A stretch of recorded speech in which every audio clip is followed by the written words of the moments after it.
Olá Daniel, tudo bom? Estou aqui gravando esse outro vídeo como uma forma de agradecer o seu cadastro e eu vou lhe prestar uma pequena consultoria analisando basicamente o seu terreno, as características básicas que ele tem, num tema onde particularmente eu tenho um certo domínio e essa análise ela pode servir para o seu futuro projeto, para algumas questões de principalmente tomada de decisão na hora de desenvolver o projeto arquitetônico, tá? Então, vamos para os slides para a gente ver rapidamente essa análise, um resumo do que eu consegui resgatar de características do seu terreno, tá ok? Bom, então tá, Daniel, aqui a gente tem então já o primeiro slide com aquela imagem que você cadastrou na nossa plataforma e é a imagem aérea do terreno que a gente demarcou os limites dessa área, o limite do terreno. A gente coletou algumas informações básicas dele que nos serviu de base para fazer toda uma análise, principalmente das questões ambientais, tá? Então aqui nesse próximo slide a gente demarcou aquilo que você já tinha nos colocado, que essa residência ela estaria mais ou menos nessa posição, é uma área de em torno de 800 metros quadrados. Possivelmente a residência não vai ocupar toda essa metragem, mas essa é a área destinada e a área passível de ocupação para essa residência, tá? Então aqui a gente ilustrou e demarcou todas as áreas verdes que serão preservadas e essas áreas verdes elas vão estar, digamos, abraçando essa residência e servindo como uma espécie de pulmão para essa casa de campo. E é a área onde tem um maior número de vegetação, né? Um maior número de árvores.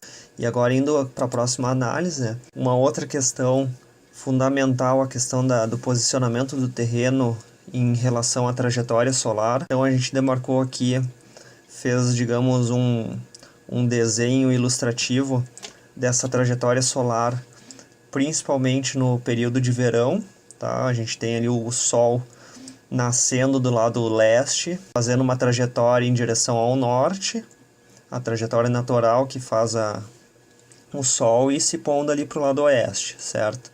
Então essa trajetória solar, essa carga térmica que se recebe no período de verão, a intenção é que a gente consiga algumas estratégias de projeto para barrar essa radiação solar, minimizando os impactos ambientais e melhorando aquela questão do conforto térmico interno da residência, né? Então, algumas medidas elas vão ter que ser adotadas para que se barre toda essa questão da radiação solar, né? Então, é muito importante uma das medidas que você mesmo colocou que seria ter toda uma questão, uma varanda ao redor dessa residência, protegendo dessa carga térmica muito intensa que tem no período de verão, né?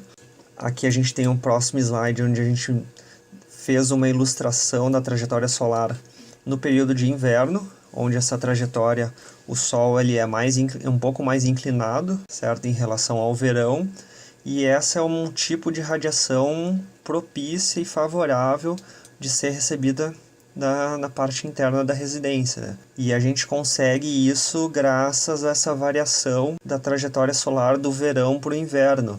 Então, no verão a gente vai ter uma medida que vai barrar totalmente essa entrada de radiação, enquanto no período de inverno a gente tem que ter uma medida que permita com que essa radiação atinja o interior da residência e possa aquecer essa casa. E dependendo do tipo de material que for utilizado, né, a residência vai absorvendo essa carga térmica e acumulando ela durante o dia, enquanto no período noturno esses materiais, dependendo da capacidade térmica deles, eles vão soltando aos poucos essa radiação que recebeu durante o dia. Então, principalmente daí durante a noite, onde a gente tem um período um pouco mais fresco, um período um pouco mais frio, esses materiais eles vão ser responsáveis por dissipar esse calor, essa carga térmica que foi se recebendo ao longo do dia, né? Então, esse beiral, toda essa cobertura que protege o avarandado dessa residência, ele vai ter que ser projetado de uma tal forma, a medida dele tem que ser favorável para receber essa radiação no período de inverno e favorável para bloquear toda essa radiação no período de verão, né? Então tem que se pensar muito na trajetória solar para poder projetar idealmente esse beiral que vai proteger essa residência, tá? E aqui no próximo slide, um outro dado que foi levantado é a questão do índice pluviométrico. Como o índice pluviométrico está entre 1.200 milímetros a 1.400 milímetros de chuva nessa região, na região de São Paulo, ele é um índice bem considerável, relativamente abundante. Então, aquela outra questão de captação da água da chuva é fundamental, né? E esse dado ele vai servir de base também para o projeto hidráulico para ter um dimensionamento desse reservatório e para a gente saber a capacidade que ele vai ter ao longo do ano de oferecer águas pluviais, tá? De se acumular e de se utilizar essas águas de forma sustentável, né? Um próximo dado que foi levantado também é a questão dos ventos predominantes dessa área. A gente nota que o vento predominante na região ali é principalmente de sul, sudeste a norte e noroeste. Então essa residência, principalmente para o período de verão, ela tem que ter aberturas mais favoráveis nesse sentido na região sudeste, noroeste, sul, norte, sendo que daí no inverno tu acaba barrando esse tipo de ventilação, né? Mas para o verão é totalmente favorável que se tenha uma ventilação cruzada nessa orientação da residência. Então, o que também uma outra medida que se pode adotar, principalmente na parte mais de baixo do terreno ali, ou na parte sul do terreno, adotar uma estratégia de ter uma barreira vegetal fora da residência, onde seja uma vegetação perene, uma vegetação que no período de inverno ela fecha, ela é uma vegetação mais densa, enquanto no período de verão, por ser perene, ela permite com que essa ventilação cruze e passe por dentro da residência, né? Então são algumas estratégias que a gente pode adotar. A maior parte dos dados foi levantado em cima do Atlas Ambiental de São Paulo. Então são alguns dados que vão servir de base para esses futuros projetos, principalmente quando se toma a decisão, as decisões iniciais, que é basicamente no projeto arquitetônico. Então, são dados fundamentais para quando for ser lançado esse projeto arquitetônico, tá ok?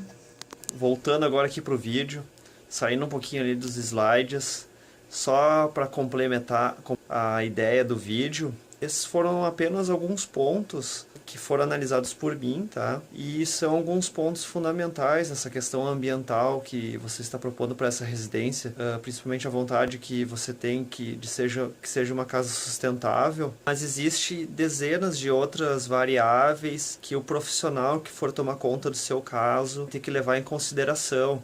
Então, ele vai ter que levar em consideração a questão topográfica, tipo de solo que está sendo implantado esse projeto, tipo de vegetação que tem no entorno, para ver se vai interferir essa residência em alguma vegetação que é passível de ser removida ou que não é passível. Questões ambientais a serem respeitadas.